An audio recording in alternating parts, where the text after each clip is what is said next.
LKG పిల్లలు UKG పిల్లలు చెప్పినట్టు షర్మిల చెప్పడం, ఆ విషయాలు హైలైట్ చేయడం తప్పదు. ప్రస్తుతం మీడియా అటో ఇటో అమ్ముడుపోయినటువంటి దశలో మాటలు మాట్లాడడంలో తప్పేమీ లేదు. కాకపోతే షర్మిల అమాయకత్వాన్ని ఎలాగ ప్రొజెక్ట్ చేశారంటే, ఆవిడ ఈటీవీకి ఇచ్చిన ఇంటర్వ్యూలోనట వైఎస్ మరణానికి రిలయన్స్ కారణమని జగన్ అంటే నిజమే అనుకున్నాం, వివేక హత్యలో చంద్రబాబు హస్తం ఉందన్నా నమ్మాం, సిబిఐ ఛార్జ్షీట్లో వైఎస్ పేరు కాంగ్రెస్ చేర్చిందంటే కూడా వాస్తవం అనుకున్నాం, అవన్నీ అబద్ధాలని ఇప్పుడు తెలిసిందంట. పాప ఆవిడ పసిపాప అయితే అప్పుడు, ఇప్పుడే జ్ఞానం వచ్చిందనమాట ఆవిడకి. అంటే అవన్నీ పశ్చాత్తాపడుతోంది. ఇంతకీ వాళ్ళ నాన్న పేరు కాంగ్రెస్ కాదని ఇప్పుడు ఏదో చెప్పాడు. శంకర్రావు అనేటువంటి ఆయన కాంగ్రెస్ పార్టీ ఎమ్మెల్యే కాదా? మరి ఇప్పుడు రాహుల్ గాంధీ చెప్పగానే ఇటు నమ్మేసింది, అంతకుముందు అన్న చెప్పగానే అట్టు నమ్మేసింది. అదేంటో అర్థం కావట్లేదు పాపం ఆవిడది.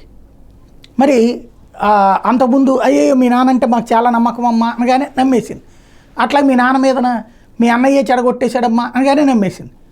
అదే కాంగ్రెస్ పార్టీని మరి మొన్నటిదాకా బొంద పెడతానంటూ తెలంగాణలో తిరిగినప్పుడు నమ్మలేదు.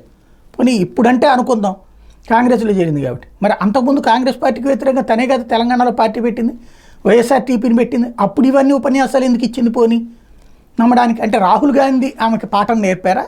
రాహుల్ గాంధీ చెప్పగానే ఆవిడలో పశ్చాత్తాపం వచ్చిందా, మారు మనసు పొందిందా, అందుకని ఈ మాటలు మాట్లాడుతుందంటే అంతే, ఆమె తీరే అంత.